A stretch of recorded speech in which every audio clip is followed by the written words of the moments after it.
Fund Education, Not War by Nick and Eli. The Ugly Truth.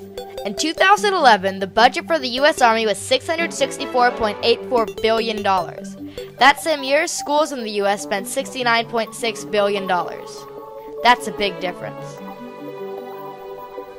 Only 59% of American citizens in the largest 50 cities graduated high school. Most of these people lived in underprivileged neighborhoods and never had access to good schooling. Don't you think these people might have stayed in school if their schools were better? Now that we've heard a bit about how messed up our education system is, how about we talk a bit about war? How many have suffered to wars?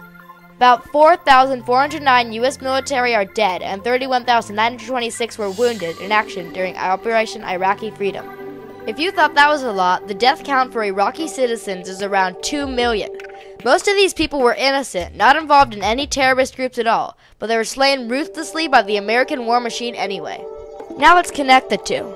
The American government has passed a law that allows up to 10% of the U.S. Army not to have high school diplomas.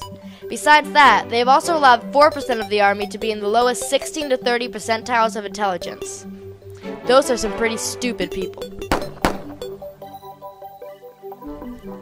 For guidance, we must look to our past and learn from the mistakes of others. Many societies have been based on war. For example, the ancient Aztec. The Aztecs built an amazing empire due to their amazing warrior capabilities, but their military prestige was eventually their downfall. When Cortez came to Mesoamerica and saw the Aztec, he knew his force alone could not conquer them. So Cortez allied with the enemies of the Aztec. Many great empires have been based on war besides the Aztec. All of them have fallen. So if we are to sustain our empire, we must learn from these people and not be a society at war, but one at peace. This shows that the American government clearly values war over education, as they will allow high school dropouts to join the army. They clearly don't care what happens to their soldiers, as they're giving guns to some of the stupidest people ever. If we are to live into a better world, to make tomorrow better than today, then we must educate the children who will one day rule the world. It would be detrimental if American citizens are not educated, as history has shown us what happens when uneducated, ignorant people come to power. We cannot live in a world with nothing but mindless drones trained like dogs to do as the rich and powerful command us.